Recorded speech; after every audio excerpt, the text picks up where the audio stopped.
let me show you guys what I put in my afternoon tea boxes for our summer hike in the Lake District with the Wanderlust women. So I started off by making this viral pistachio kunafa chocolate bar, which everyone seems to love right now. I chopped up my kunafa and then I toasted it without any butter. Don't think it needs it. When it was nice and golden, I left it to cool by the door. Then I whipped up a vanilla sponge for my cake truffles and popped that in the oven to bake. Then I made my dough for my biscuits. I always use the SugarBase recipe for my shortbread biscuits.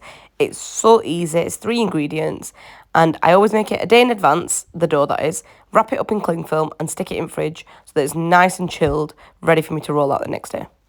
I then melted the best quality of Belgian milk chocolate for the kunafa chocolate bars, but I didn't make the chocolate bar, I actually made chocolate cups, a bit like Reese's peanut butter cups, but with kunafa inside them. I sliced, roughly chopped some pistachios, put them in the base because I thought I would turn them over and they would look really pretty. And then I realised I'm not going to be turning them over, but I'll show you that afterwards. I filled each cupcake case with some chocolate, stuck it in the freezer, added my filling, and then topped it with more chocolate before putting it back in the freezer. However, I did run out of chocolate and I had to wait for my delivery the next day. In the meantime, my vanilla sponge cooled, so I covered it up, set it aside, and I made my chocolate cake. Now, my chocolate sponge is such an easy recipe, which you can find on my website at roojithefoodie.com. You bung every single ingredient in the bowl, whisk it, and it's ready. It's not only easy to make, but it smells divine and tastes even better. I then poured the mixture into these aluminium foiled individual cake tins and baked these in the oven.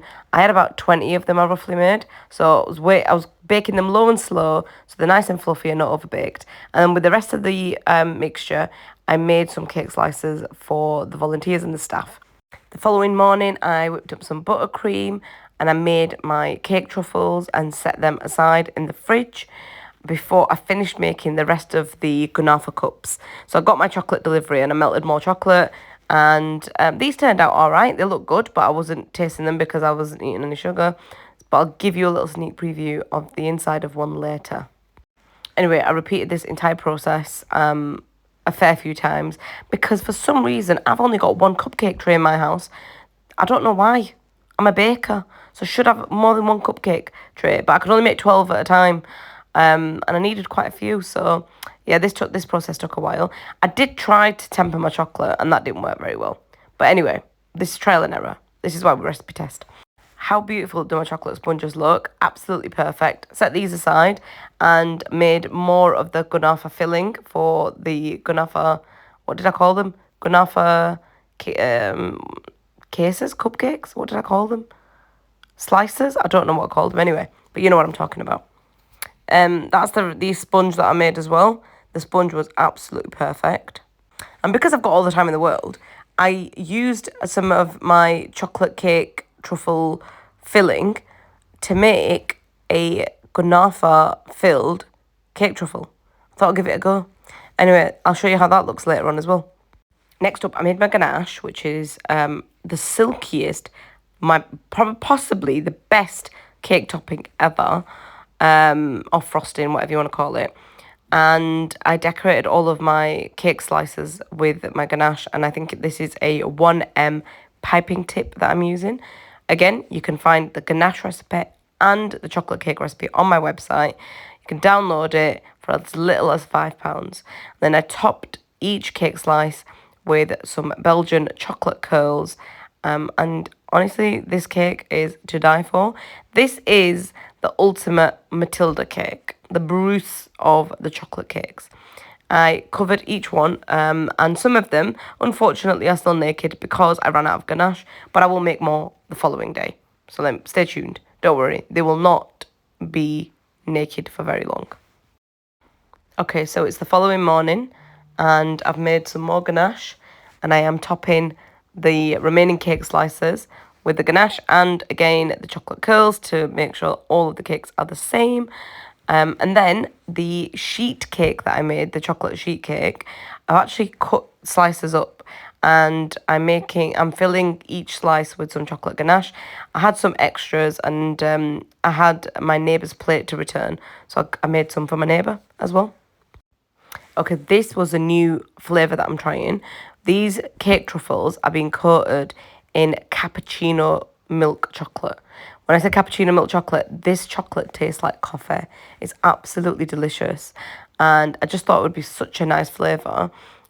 So many people fed back after the hike and told me that they really enjoyed this particular cake truffle. So I'm going to keep trying it, but I think the next time I do try this one, I'm going to try it with my coffee cake. It'll probably be better because there'll be more of a coffee flavour coming through. So I made these, and again, you can find my cake truffles recipes on my website. You can download the recipe e-cards. With the remaining chocolate, I always use it to just drizzle the cake truffles, and it just makes them look wow. This is the most satisfying part of making cake truffles. This part here. Not even the eating, just the drizzling. I love doing this bit. Oh, here's some more. I thought I'd finish, but I decided just to move the tray into the sun, just to make it look even better. If you look very, very closely, you can see the specks of coffee in that chocolate. The next batch I made were vanilla cake truffles, and I coated the vanilla cake truffles in ruby chocolate. I absolutely love ruby chocolate. I think it's such a beautiful, very unique flavour, and it's on brand because it's pink, and Rooji the Foodie is all about the pink. That's what we're talking about. So I had to do on brand colour, cake truffles. So I coated these, and then I did the same by drizzling them with the remaining chocolate. This took a minute or two. And I sat down to take a break, and I got a parcel delivery. My boxes that I had ordered had just arrived from Peacock Supplies. And if you want to order these boxes, you can get them from Peacock Supplies using my discount code Rooji10. And grab them now whilst they're on sale because they're at a really, really good price. And then I went back into the kitchen and I started making my biscuits. So I rolled out the dough using my SugarBase rolling mat and guides. And I wanted to make my biscuits a little bit different. So I actually made them in the shape of tea bags. And I created a little hole at the top of each biscuit so that I could thread the tea bag, the tea bag like sort of a string that you get through them. And I wanted to personalise everyone's tea bags because this was an afternoon tea / hike. We're having chai. So I wanted the biscuits to reflect that and be a little bit personal. I popped them in the fridge actually before I baked them all. And then I had some extra dough left over and I made these heart-shaped shortbreads, which I actually wanted to make like thumbprint cookies. So I placed them on my baking tray and then I imprinted my thumb onto the cookies to create like a little indentation. And then I placed a teaspoon of homemade mixed berry jam in the middle of each heart before baking them. And they turned out wonderful. So, so good. In between all this baking, I was doing loads of behind the scenes admin and I launched my new website. So go check it out and come back for part 2 and I'll show you what I did for the rest of the bakes.